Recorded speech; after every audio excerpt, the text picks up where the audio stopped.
चाहिए। अभी इस सोसाइटी को हम नॉलेज सोसाइटी कह रहे हैं, डिजिटल सोसाइटी कह रहे हैं, कौन इसको मॉडर्न सोसाइटी कहता है। इसके भी आगे चल के कौन इस सोसाइटी को पोस्ट मॉडर्निटी सोसाइटी कह रहा है, कौन इस सोसाइटी को ग्लोबल सोसाइटी कह रहा है। और ग्लोबल सोसाइटी के आगे चल के कॉस्मिक सोसाइटी इस नाम से हमारे सोसाइटी को संबोधित किया जा रहा है। इस नॉलेज रिवॉल्यूशन में, इस नॉलेज सोसाइटी में सबको नॉलेज ओरिएंटेड पर्सनैलिटी बिल्टअप करना पड़ेगा। अगर हमारे पास नॉलेज नहीं है, स्किल नहीं है, टेक्निक नहीं है, साइंटिफिकली हम हमारा वर्क नहीं कर सकते हैं, तो आगे चल के हमारी प्रगति, डेवलपमेंट नहीं हो सकती है। इस नॉलेज सोसाइटी में हमें नॉलेज तो चाहिए, लेकिन वह नॉलेज अप्लाई करने का टेक्निक भी हमें खुद को सोचना चाहिए। तो हमें केवल नॉलेज ओरिएंटेड नहीं बनना चाहिए, नॉलेज वर्कर इस तरह से अपनी पर्सनैलिटी डेवलप करनी चाहिए। इसलिए अभी न्यू एजुकेशन पॉलिसी में इंटरडिसिप्लिनरी अप्रोच बहुत ही इम्पॉर्टेंट माना जा रहा है। साहित्य का जो स्टूडेंट है, मुझे क्या टेक्निकल नॉलेज से क्या लेना देना रहे, ऐसा नहीं कहना चाहिए। उसको टेक्निकल का भी नॉलेज चाहिए, कंप्यूटर का भी नॉलेज साहित्य के स्टूडेंट को चाहिए। कंप्यूटर का जो स्टूडेंट है उसी को अगर सोसाइटी संवेदनशील अप्रोच से समझना है तो साहित्य की पढ़ाई भी, वो जो कंप्यूटर का एक्सपर्ट है उसको साहित्य की पढ़ाई भी करनी चाहिए। इस आधार से अभी इस नॉलेज ओरिएंटेड सोसाइटी में हमें मल्टी डायमेंशनल अप्रोच से हमारी पर्सनैलिटी, हमारी सोच, हमारा बिहेवियर डेवलप करने के लिए प्रयत्नरत रहना चाहिए। साहित्य और समाजशास्त्र, इनका एकदम ऐसा आंतरिक, इंटरनल ऐसा लगाव है, केवल बाह्यांगिन दृष्टि से उनका लगाव नहीं है। साहित्य जिस ढंग से सोसाइटी का चित्रण करता है, एनालिसिस करता है, आलोचना करता है, विश्लेषण करता है, और समाज का जो प्रतिबिंब, समाज की जो आइडेंटिटी है, समाज की जो अस्मिता है, समाज की जो इमोशनल जानिव है, उसको प्रतिबिंबित करने का काम साहित्य की आधार से होता है। और समाजशास्त्र को एक बहुत ही बेसिक रिसोर्स जिसको हम कहेंगे, वह रिसोर्स साहित्य के आधार से समाजशास्त्र को मिलता है। समाजशास्त्र उस अप्रोच से साइंटिफिकली और एकदम ऐसा लॉजिकली सोसाइटी का एनालिसिस करने का काम, थेराटिकल अप्रोच से, पर्सपेक्टिव अप्रोच से सोसाइटी को विश्लेषित करने का काम समाजशास्त्र द्वारा किया जाता है। हम समाजशास्त्र किसको बोलते हैं? तो समाजशास्त्र सोसाइटी का स्ट्रक्चर, सोसाइटी की फंक्शनिंग सिस्टम, सोसाइटी में जो अस्तित्व कार्यरत है वो सोशल इंस्टीट्यूशन, सोसाइटी का स्ट्रैटिफिकेशन, सोसाइटी की कल्चर, यह समझने का कार्य सोशियोलॉजी द्वारा होता है। और यह सोशियोलॉजी एकदम ऐसा साइंटिफिकली नॉलेज को सिस्टम ओरिएंटेड ऐसा बिल्टअप करने का काम सोशियोलॉजी द्वारा हो जाता है। साहित्य के आधार से अपनी जो संवेदना है, अपनी जो कल्पना है, अपनी जो भावनाएं है और अपनी जो दृष्टि है, वह दृष्टि शब्दबद्ध करने का काम, विश्लेषित करने का काम साहित्य द्वारा होता है। अपनी संवेदनशीलता के आधार से ही भाषा संस्कृति का उगम हो गया है। उस संवेदनशीलता के आधार से ही हम हमारी परंपरा, हमारी संस्कृति, हमारी भाषा, हमारा नॉलेज, इसके साथ हम जुड़ जाते हैं। हमारा जो जड़ है, हमारा जो जुड़ाव है, वह जुड़ाव हमारे कल्चरल पैटर्न में अधिकतर सम्मिलित होता है। वह कल्चरल पैटर्न विश्लेषित करने का काम साहित्य के आधार से होता है, अभिव्यक्ति के आधार से होता है, मानवीय संवेदना के आधार से समाज को समझने का काम जो साहित्य द्वारा होता है, वह कार्य निश्चित समाजशास्त्र के लिए और इतर सामाजिक शास्त्र के लिए बहुत ही उपयुक्ततावादी ऐसा माना दिया जाता है। साहित्य जो है, जो उड़ीसा का साहित्य रहने दो, मराठी भाषिक साहित्य रहने दो, हिंदी का साहित्य रहने दो, हर साहित्य क्षेत्र में दो प्रकार के प्रवाह, विचार प्रवाह पहले से चलते आए हैं।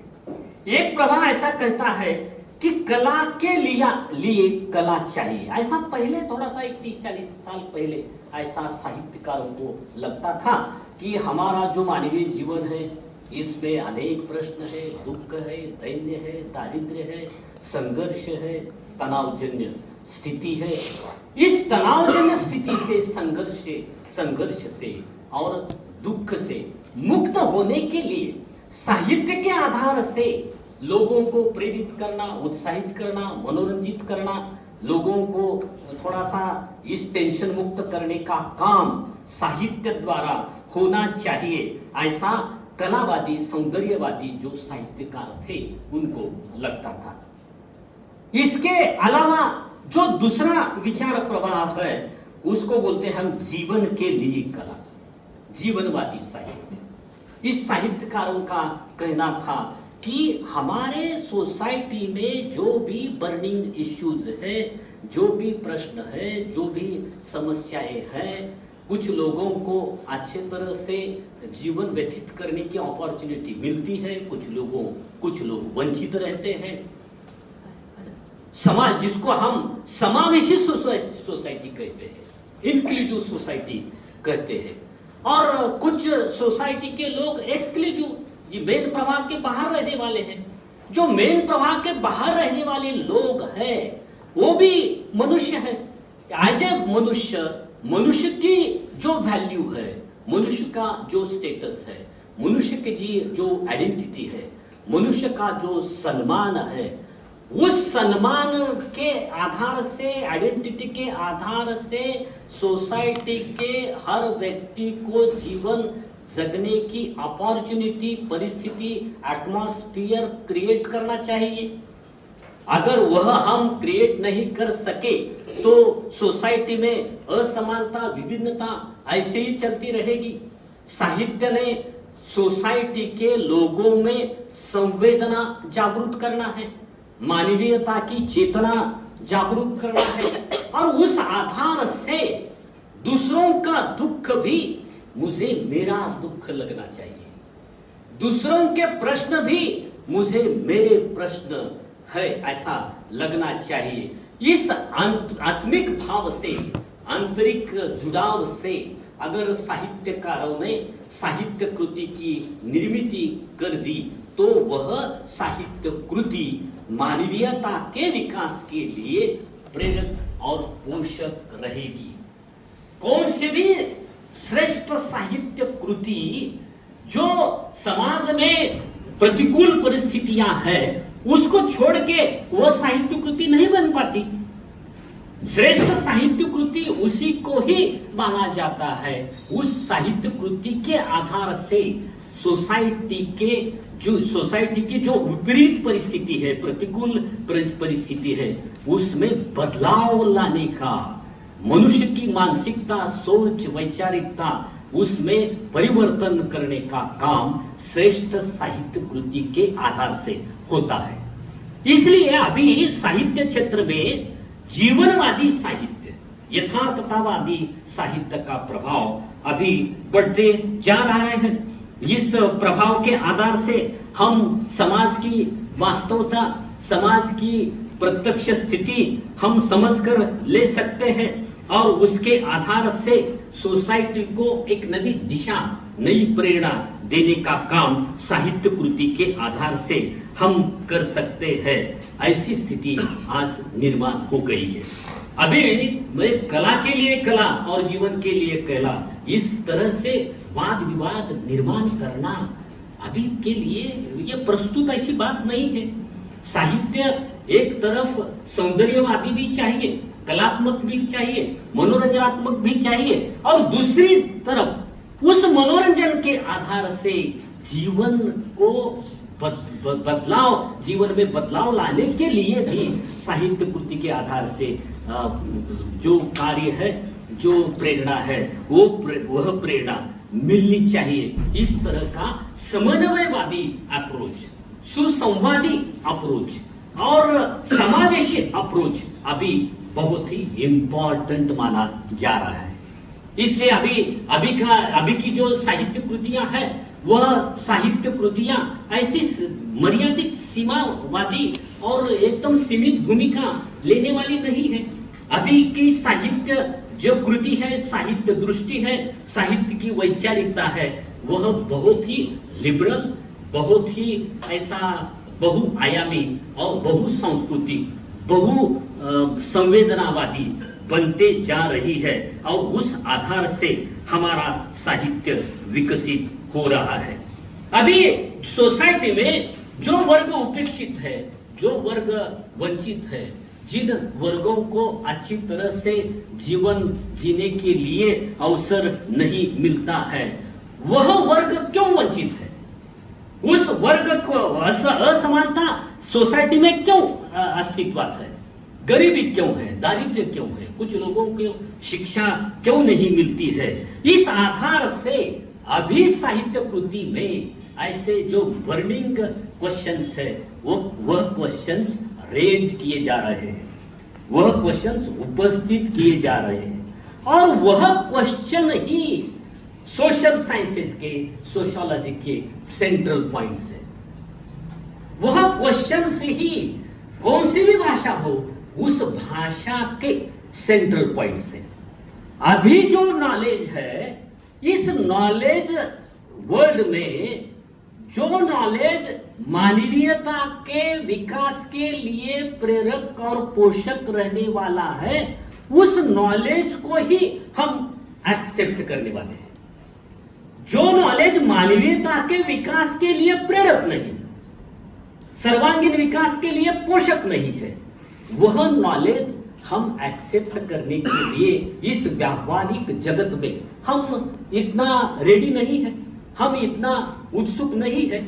हमारी जो सोसाइटी अभी पहले जैसी ऐसी एकदम ट्रेडिशनल ओरिएंटेड, एकदम रिलीजियस और कल्चरल माइंड की अभी नहीं रह गई है। हमारी सोसाइटी अभी बदलती जा रही है। सोसाइटी में वैज्ञानिकतावादी दृष्टिकोण, आधुनिकतावादी दृष्टिकोण और व्यवहारिकतावादी दृष्टिकोण और सोच विकसित होती जा रही है। तो ये सोसाइटी कौन सा भी नॉलेज होने दो, उस नॉलेज को हम अगर डे टू डे लाइफ में एप्लीकेबल अप्रोच से यूटिलाइज नहीं कर सकते, तो वह उस नॉलेज को सोशल रिकग्निशन ऐसा अच्छी तरह से नहीं मिल पा रहा है। तो अभी ये बदलती स्थिति में कलावादी, सौंदर्यवादी प्रवृत्ति रहने दो या जीवनवादी, वास्तववादी, यथार्थवादी प्रवृत्ति रहने दो, इन दोनों प्रवृत्तियों के आधार से साहित्य कृति को विकसित होना पड़ेगा। जो हंगेरियन समाजशास्त्रज्ञ हैं, जॉर्ज लुकाच नाम का, जॉर्ज लुकाच, उन्होंने सोशियोलॉजी ऑफ लिटरेचर नाम की ज्ञान शाखा विकसित करने के लिए बहुत ही अपना इंटेलेक्चुअल कंट्रीब्यूशन अच्छी तरह से दे दिया है। उनका ऐसा कहना था कि साहित्य यथार्थवादी रहना चाहिए। साहित्य के आधार से सोशल स्ट्रक्चर वाइडर लेवल से हमें समझना चाहिए। साहित्य के आधार से सोसाइटी में जो क्लासिकल सोसाइटी का जो क्लासिकल स्ट्रक्चर है, जो हम कास्ट स्ट्रक्चर इंडिया के बारे में हम कहेंगे, वो हमें समझ में आना चाहिए।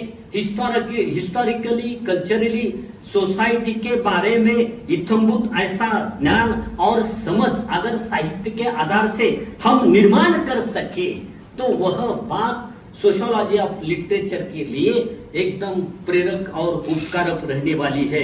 इस आधार से ये हंगेरियन समाजशास्त्रज्ञ जॉर्ज लुकास ने अपना जो दृष्टिकोण स्पष्ट कर दिया है, उस दृष्टिकोण से यह ज्ञान शाखा विकसित होने के लिए आधारभूत ऐसा नॉलेज निर्माण हो गया है। रॉबर्ट एक्सप्रिट नाम का सोशियोलॉजिस्ट है।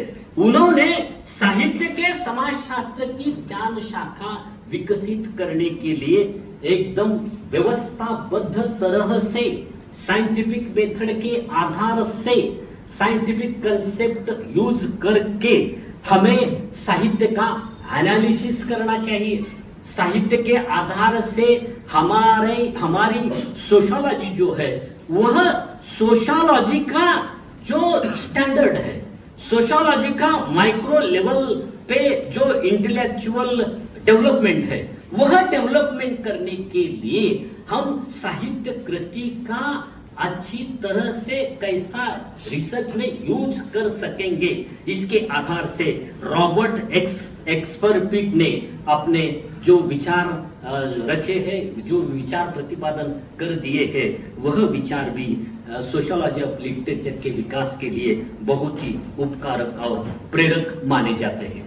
आज हमारे कौन सा भी साहित्य रहे तो इस साहित्य में दलित साहित्य, आदिवासी साहित्य, ट्राइबल साहित्य, श्रमिक साहित्य, ग्रामीण साहित्य, रूरल साहित्य, महिला साहित्य, महिलाओं का खुद का एक साहित्य कृति, वंचित समुदायों की साहित्य कृति, ऐसे अलग अलग शाखाएं अभी साहित्य क्षेत्र में विकसित हो रही है ना। दलित साहित्य, श्रमिक साहित्य, महिला साहित्य, आदिवासी साहित्य, और इस अलग अलग जो साहित्य कृतियां हैं, उस साहित्य कृतियां में उस समुदाय के लोग स्वयं अभी लिख रहे हैं। स्वयं के जो उनके जो अनुभव है, वह अनुभव केवल एक व्यक्ति के अनुभव नहीं है। अगर महिला लिखती है तो वह महिला का जो अनुभव है, उसकी जो सोच है, उसकी जो साहित्य कृति है, वह केवल ऐसी पर्सनल उसकी सीमित ऐसी हम नहीं मान सकते हैं। जो सभी महिलाओं का दुख एक जैसे महिलाओं का तरह से ही वो सभी का दुख ऐसा माना हम मान सकते हैं। अगर आदिवासी कम्युनिटी का एक स्टूडेंट कुछ साहित्य, कुछ कविता और कहानियां लिखता है, तो आदिवासी लोगों की जो सोच है, जो भावना है, जो संवेदना है, वह हमें समझ में आती है। अभी जो साहित्य कृतियां बन पा रही है, होते जा रही है, वह साहित्य कृतियों को हम सोशल डॉक्यूमेंटेशन, सामाजिक दस्तावेजीकरण ऐसा कह सकते हैं। अभी जो नई नई साहित्य कृतियां अलग अलग समूह के आधार से निर्माण होती जा रही है, इससे साहित्य विश्व अधिक समृद्ध, अधिक शक्तिशाली, अधिक बहुआयामी और एकदम मल्टी डायमेंशनल तरह से विकसित हो रहा है। तो इसलिए अभी जो हमारे समाज में परिवर्तन हो रहा है, इस परिवर्तन का अन्वयार्थ लगाना बहुत ही इंपॉर्टेंट है। केवल समाज की स्थितिशीलता, स्टेबिलिटी, जो सिक्योरिटी, उसके ऊपर ध्यान देकर ही विश्लेषण करना अभी एक पार्ट समझा जा रहा है। दूसरा पार्ट, जो अभी की जो स्ट्रक्चर है, अभी की जो सिस्टम है, जो सोसाइटी है, जो संस्थाएं हैं, जो अलग अलग व्यवस्थाएं हैं, उसमें किस तरह से बदलाव हो रहा है, उस बदलाव के लिए कौन से घटक कारणीभूत है, उस बदलाव किस दिशा में हो रहा है, आगे चल के हमारे सोसाइटी का फ्यूचर किस तरह से रहेगा, इसके बारे में भी सोचने का काम साहित्य कृति के आधार से बहुत ही अच्छी तरह से और एकदम साइकोलॉजिकल इनर अप्रोच से होता है। अगर सोसाइटी को समझना है, गहराई से समझना है, तो उत्कृष्ट साहित्य कृति के आधार से ही हम समझ सकते हैं। इकोनॉमिस्ट हो, सोशोलॉजिस्ट हो, उनको अगर सोसाइटी को अंतर्दृष्टि से समझना है, सोसाइटी किस तरह से बदल रही है और सोसाइटी का फ्यूचर कैसा रहेगा, इस आधार से अगर समझना है तो हमें साहित्य कृति का ही आधार लेना पड़ता है। अभी ये जो साहित्यकार रहते हैं, जो ऑथर्स रहते हैं, जो कवि रहते हैं, जो ड्रामाटिस्ट रहते हैं, वो अत्यंत माइक्रो लेवल पे सोसाइटी का ऑब्जर्वेशन करते हैं। वो माइक्रो सुपरवाइजर ही हम उनको बोलेंगे, वो एकदम माइक्रो ऑब्जर्वर ही हम उनको बोलेंगे। हमें जो दृश्य रूप से दिखाई देता है, बाह्य रूप से, ये वही सच है ऐसा नहीं हम मान सकते हैं। आंतरिक दृष्टि से उसका जो दृश्य रूप है, उसके पीछे कौन सी संवेदना है, कौन सी भावना है, कौन से श्रद्धाएं हैं, कौन सा विश्वास है, यह भी हमें समझना चाहिए। तो ही हम अच्छी तरह से क्वालिटेटिवली एनालिसिस हम साइंटिफिकली कर सकते हैं। जो साहित्य कृतियां हैं, इस साहित्य कृतियां में जो साहित्यकार है उनके आधार से जो विवेचन और समीक्षा की जाती है, वह विवेचन, वह समीक्षा बहुत ही महत्वपूर्ण ठहरती है। वो साहित्यकार क्या करता है? वे खेती में काम करने वाला किसान, शिक्षा लेने वाला विद्यार्थी लोगों का संघर्ष, परिवार में जीवन जीने वाली महिला, वह कौन सी स्थिति में परिवार में रहती है, जगती है। किसान खेती में किस तरह से वर्क करता है, उसकी क्या लाइफ सिचुएशन है, उसके बारे में एकदम माइक्रो लेवल से संवेदनशीलता के आधार से अपना विचार अभिव्यक्त करने का काम साहित्यकारों की ओर से होता है। साहित्यकारों को जो अंतर्दृष्टि रहती है, उनकी जो संवेदनशीलता रहती है, उस आधार से मानवीय घटनाएं, मानवीय परिस्थितियां, अलग अलग जो प्रक्रिया, उसके बारे में उनके आधार से, साहित्यकारों के आधार से जो विश्लेषण किया जाता है, वह विश्लेषण समाजशास्त्र के लिए और इतर ज्ञान शाखाओं के लिए बहुत ही स्पिरिचुअल और बहुत ही महत्वपूर्ण ऐसा हम मान सकते हैं। अभी जो साहित्य कृतियां अभी जो निर्माण होते जा रही है, इस साहित्य कृतियां में अभी ऐसा एकदम ऐसा रिलीजियस, कल्चरल और ट्रेडिशनल अप्रोच नहीं रह पा रहा है, और अगर अप्रोच भी है तो वो इतना ज्यादा प्रभावशाली नहीं है।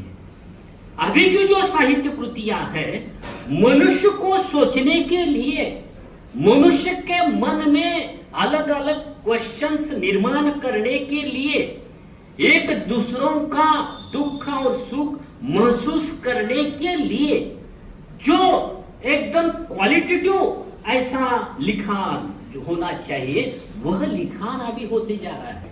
उस लिखान को ही अभी मान्य सोशल वाइडर लेवल पे सोशल रिकॉग्निशन और मान्यता मिलती जा रही है।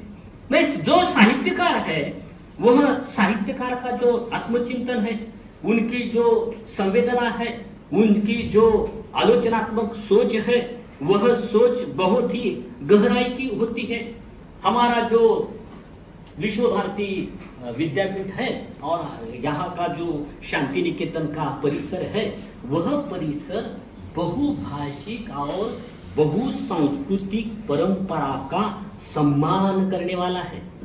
मैं जब यहाँ आ गया तो अपने विभागाध्यक्ष बोलते समय उन्होंने कह दिया कि यहाँ का हमारा जो उड़िया लैंग्वेज का जो डिपार्टमेंट है वो 1948 को 47 को इस्टेब्लिश हो गया है। देखो उस जमाने में उड़िया भाषिक डिपार्टमेंट वो बंगाल में ऐसा उभरता है और इंडिया का सबसे इंपॉर्टेंट सेंट्रल डिपार्टमेंट वह यह डिपार्टमेंट माना जाता था। मैं ये अपने जो रविंद्रनाथ ठाकुर जी है उनको ऐसा लगता था कि एजुकेशन सिस्टम हमारी प्रकृति के साथ संवेदना के आधार से वैज्ञानिक दृष्टिकोण से और स्वतंत्रतावादी साइकोलॉजी से विकसित होनी चाहिए। हमारा स्टूडेंट इंडिपेंडेंट विचार करने वाला होना चाहिए और दूसरा अगर स्टूडेंट उसके अगेंस्ट और डिफरेंट तरह से इंडिपेंडेंट विचार करने वाला हो तो भी उनमें सम्मानजनक संवाद प्रस्तावित होना चाहिए। ऐसे डायलॉग सिस्टम के आधार से एक हमारा विचार है और दूसरा विचार अगेंस्ट वाला विचार है, दोनों में अगर डायलॉग होते गया तो उस आधार से तीसरा नया विचार एक वेगळा ऐसा अलग सा ऐसा पर्सपेक्टिव निर्माण होते जाएगा।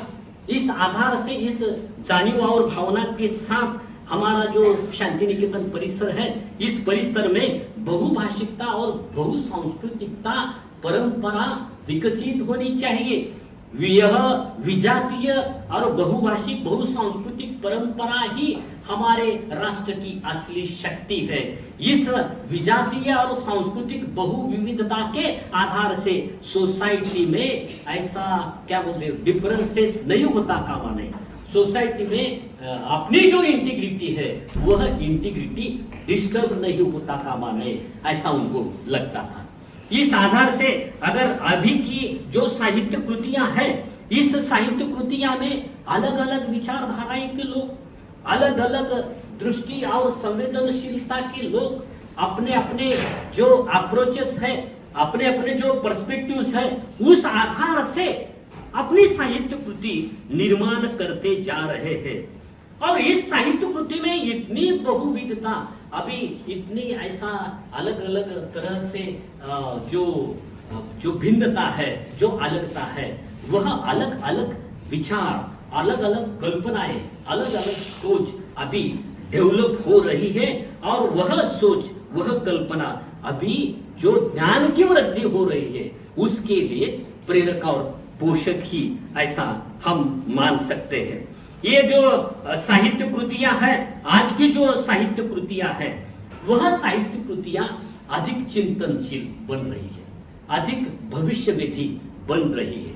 सोसाइटी कैसी है, सोसाइटी कैसी थी, इसके साथ साथ सोसाइटी कैसी होनी चाहिए, मानवीयता के संबंध किस आधार से उसमें बदलाव, उसमें सुधारना होनी चाहिए, इस तरह की प्रेरणा देने का काम साहित्य कृति के आधार से हो रहा है।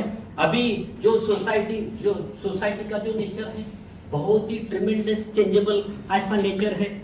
हमारी सोसाइटी में आधुनिकता बढ़ती जा रही है, इंडस्ट्रियलाइजेशन बढ़ते जा रहा है, वैश्वीकरण बढ़ते जा रहा है, सामाजिक जो चेंजेस है वो चेंजेस ही बहुत तरह से होते जा रहे हैं, स्ट्रक्चरल चेंजेस भी होते जा रहे हैं और फंक्शनल लेवल के भी चेंजेस होते जा रहे हैं। स्ट्रक्चर को भी हम डिस्टर्ब कर रहे हैं। जो परंपरा से हजारों सालों से जो फैमिली सिस्टम आई है वो स्ट्रक्चरल चेंजेस इसमें अभी बदलती स्थिति में होते जा रहे हैं। मैं सोसाइटी में जो चेंजेस होते जा रहे हैं उस चेंजेस को नई दृष्टि से हमें देखना पड़ेगा। उस चेंजेस को हमारा अगर चश्मा ट्रेडिशनल और रिलीजियस और कल्चरल तरह का है, नेचर का है, तो उस नेचर से, उस चश्मा से हमें बदलाव नहीं दिखाई देगा। हमें जो स्ट्रक्चरल चेंजेस होते आ रहे हैं और फंक्शनल चेंजेस होते जा रहे हैं उस चेंजेस को नई संवेदना से, नई दृष्टिकोण से और नए अप्रोच से हमें समझना चाहिए। अभी इस साहित्य कृति में जो अभी नई जो साहित्य कृति आ रही है उस साहित्य कृति में बदलाव का विश्लेषण, बदलाव के बारे में जो चित्रण हो रहा है, वह चित्रण बहुत ही यूजफुल ऐसा रह पा रहा है, ऐसा हम कह सकते हैं। कौन सा भी लेखक रहे, वह लेखक उस सिचुएशन का एक प्रतिबिंब होता है, और उस जिस स्थिति में, जिस सिचुएशन में, जिस एटमॉस्फियर में लेखक अपना जीवन व्यतीत करता है, उस स्थिति का प्रतिबिंब उसके साहित्य कृति में पड़ता है, उसके साहित्य कृति में आता है। मैं समाज में अगर अलग अलग तरह की परिस्थितियां हैं, अर्बन बेस्ड परिस्थिति अलग है, रूरल बेस्ड परिस्थिति अलग है, agriculture based society, agrarian society जिसको हम कहेंगे, एग्रीरियन लाइफस्टाइल जिसको हम कहेंगे, पूरे अर्बन एग्री के ऊपर, और जो प्रगतिशील समाज है उसके ऐसा अलिप्त, ऐसा रहने वाला समाज, सोसाइटी, उसकी जो लाइफस्टाइल है वो एकदम भिन्नतावादी है। और ये अलग अलग परिस्थिति में अलग अलग जो लेखक है, वह लेखक उस वातावरण के आधार से, परिस्थिति के आधार से जो साहित्य कृतियां निर्माण कर रहे हैं, वह साहित्य कृतियां हमारे पूरे समाज को समग्रता से समझने के लिए, यथार्थता से समझने के लिए उपकारक और प्रेरक रहते हैं। साहित्य कृति केवल समाज का दर्पण, ऐसा नहीं हम मान सकते हैं। साहित्य कृति केवल समाज का दर्पण नहीं है, साहित्य कृति समाज के आत्मा का आवाज है, समाज की आंतरिक जानीव भावना, संवेदनशीलता का वो आवाज है। अभी तक सोसाइटी में कुछ ऐसे लोग थे, कुछ ऐसी कम्युनिटीज थी, कुछ ऐसे क्लासेस थे कि जिनका आवाज सुना ही नहीं जाता था। पैट्रियार्ची सिस्टम में महिला का आवाज सुना ही नहीं दिया जाता था। सोसाइटी मुझे सोशल साइंसेस का और लिटरेचर का मेल स्ट्रीम टाइप था, फीमेल का दर्शन ही नहीं होता था। अभी सोसाइटी बदलती जा रही है, अभी फीमेल को मेन स्ट्रीम में लाने के लिए फीमेल खुद ही प्रयास कर रही है, और मेल जो सुधारणावादी है, जो मॉडर्न अप्रोच से थिंकिंग करने वाले हैं, उनको भी ऐसा लगता है कि हमारे जैसा जीवन स्त्रियों को भी मिलना चाहिए। जाति के आधार से, धर्म के आधार से कुछ ऐसे कास्ट को ऐसा लगता था कि हम हायर और इलाइट क्लास के लोग हैं, जाति के लोग हैं, हमारे जैसा जीवन जीने का अधिकार जो लोअर क्लास के लोग हैं उनको नहीं है, ऐसा लगता था। अभी परिस्थिति बदलती जा रही है। अभी इस बदलते सिनेरियो में जो आदिवासी, जो वंचित वर्ग है, उनको भी जो इलाइट क्लास है उस तरह से जीवन जीने का अधिकार है। यह सोच, इस सोच को अभी वाइडर लेवल पे और जो ग्लोबल लेवल पे अभी रिकॉग्निशन मिलते जा रहा है।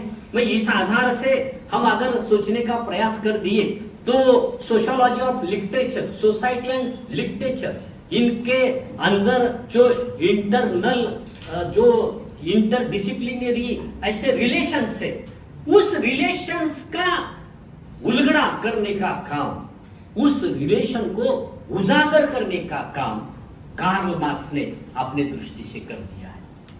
कार्ल मार्क्स ऐसा एक थिंकर है जिस थिंकर का सबको विचार करना पड़ता है, सबको सोचना पड़ता है। कौन सा भी साइंस रहने दो, सोशल साइंसेस रहने दो, कौन सी भी भाषा रहने दो, कार्ल मार्क्स का जो अप्रोच है उसको हम डिनाई करके आगे नहीं चल सकते हैं।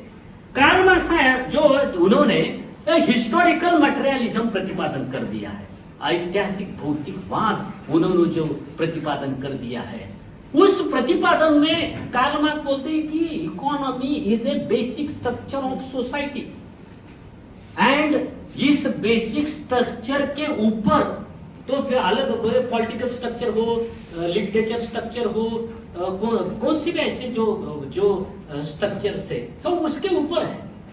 मैं बेसिक स्ट्रक्चर में, इकोनॉमिक स्ट्रक्चर में, प्रोडक्शन रिलेशन में, इसमें अगर चेंजेस होते गए तो सुपर स्ट्रक्चर में चेंजेस हो जाएंगे। में सत्ता हो, प्रतिष्ठा हो, मान सम्मान हो, उसका मूल आधार इकोनॉमिक एलिमेंट रहता है, ऐसा कार्ल मार्क्स को लगता था। उस आधार से कार्ल मार्क्स ने ऐसा बता दिया कि सोसाइटी में जो साहित्यिक है, उनकी जो आइडिया रहती है, उनकी जो कल्पनाएं रहती है, उनके जो सोच रहती है, वो सोच का भी अगर जड़ से जाकर मूल तत्वों का, बेसिक प्रिंसिपल का हमने खोज किया तो उसमें इकोनॉमिक एलिमेंट्स ही एकदम प्रभावशाली रहता है, ऐसा कार्ल मार्क्स को लगता था। मैं इस आधार से कार्ल मार्क्स ने समाज का जो सार्वत्रिक जो सोच है, समाज की जो सार्वत्रिक समझ है, समाज की जो सार्वत्रिक बिलीफ है, विश्वास है, श्रद्धाएं है, मूल्य है, उसके अंदर और एकदम बेसिकली हमने देख लिया तो इकोनॉमिक स्ट्रक्चर ही यह सब अलग अलग सोच को, आइडियाज को, स्मृतियां को प्रभावित करता है। इस आधार से कार्ल मार्क्स ने अपने विचार प्रतिपादन कर दिए हैं। वो उत्पादन संबंध, वर्ग संघर्ष, ऐसा डायलेक्टिकल मटेरियलिज्म, इसके आधार से कार्ल मार्क्स ने वैचारिक विश्व को जो नई दिशा दी है, वह दिशा साहित्य विश्व के जगत के लिए भी एकदम अलग सी और प्रेरणादायी ऐसी मानी जाती है। उस आधार से अगर हम थिंकिंग करते हैं तो उस थिंकिंग में कार्ल मार्क्स का जो अप्रोच है, कौन सा किसान रहने दो, श्रमिक रहने दो, पूंजीपति रहने दो, जमींदार, मध्यम वर्ग, इन सभी की जो धारणाएं हैं, भावनाएं हैं, उसके नीचे, उसके मूल में इकोनॉमिक कंटेंट ही इंपॉर्टेंट रहता है। इस आधार से उन्होंने जो एनालिसिस कर दिया है वह भी साहित्य कृति के विकास के लिए और समाजशास्त्र, सामाजिक विचारों के विकास के लिए बहुत ही मुझे प्रेरक ऐसा हम मान सकते हैं। एमिल डर्खिम नाम का सोशियोलॉजिस्ट है। एमिल डर्खिम ने समाजशास्त्र में सामाजिक चेतना, कलेक्टिव कॉन्शियसनेस, यह अवधारणा विकसित कर दिया। एमिल डर्खिम का कहना है, अगर हम किसी मंदिर में जाते हैं और नतमस्तक होते हैं, तब हम जो आगे हमारी मूर्ति है, हमें तो लगता है मूर्ति को हम नतमस्तक हो गए। जो ईश्वर है, जो देव देवता है, उसको हम नतमस्तक हो गए। लेकिन इंटरनल अगर हमने उसके बारे में गहराई से सोच लिया तो समझ में आता है कि हमारे सोसाइटी में, हमारे कल्चर में शरणागति के लिए, नतमस्तक होने के लिए जो समझ निर्माण किया है, जो जानिव निर्माण की है, जो संवेदना सामुदायिक लेवल से चलती आ रही है, हम उस समाज के सोशल कॉन्शियस को, सामाजिक संवेदनशीलता को हम प्रणाम कर रहे हैं, हम शरण जा रहे हैं। उस देव देवता को भौतिक स्ट्रक्चर से आप मत देखो, मटेरियलिस्टिक अप्रोच से आप मत देखो। नॉन मटेरियलिस्टिक अप्रोच से जब हम किसी का दर्शन लेते हैं, किसी को प्रणाम करते हैं, तब सोसाइटी ने जो कलेक्टिव कॉन्शियसनेस के आधार से सामाजिक स्मृतियां, सामाजिक श्रद्धा, सामाजिक प्रतीकों का निर्माण कर दिया है, उस प्रतीकों को, सामाजिक संवेदनशीलता को हम नतमस्तक होते हैं। इस आधार से सोसाइटी का और व्यक्ति के वर्तन का एनालिसिस करना है तो हमें सोसाइटी की कलेक्टिव कॉन्शियसनेस समझना चाहिए। कलेक्टिव कॉन्शियसनेस के आधार से ही हम समाज व्यवस्था का और व्यक्ति का अच्छी तरह से बिहेवियर का विश्लेषण कर सकते हैं। ऐसी एक नई सोच और दृष्टि एमिल डर्किम ने दी है। यह जो सामुदायिक चेतना और संवेदनशीलता की दृष्टि एमिल डर्किम ने दी है, वह सामाजिक विज्ञानों के लिए और साहित्य क्षेत्र के लिए बहुत ही पूरक और प्रेरक मानी जाती है। एमिल डर्किम ने एनोमिक की एक अवधारणा स्पष्ट कर दिया है। ये एनोमिक साइकोलॉजी के आधार से व्यक्ति क्या हो जाता है, व्यक्ति अलिप्ततावादी बन जाता है, व्यक्ति को अकेलापन महसूस होते जाता है, व्यक्ति निराशावादी बन जाती है। और इस नैराश्य में, इस अकेलेपन में अलगाव और अलिप्तता जानियों के आधार से कभी कभी व्यक्ति आत्महत्या भी कर सकती है, सुसाइड भी कर सकती है।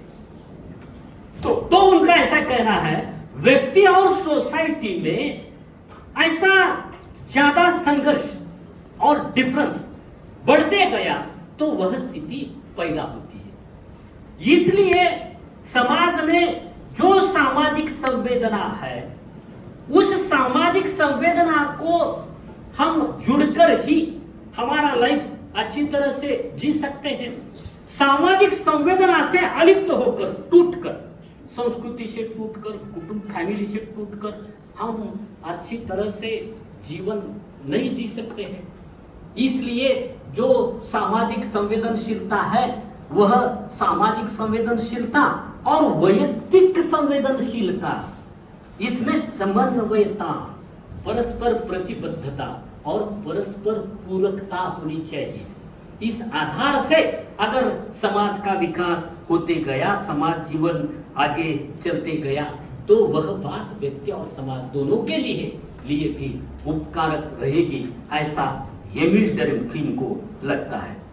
मैक्स वेबर ने सोशल एक्शन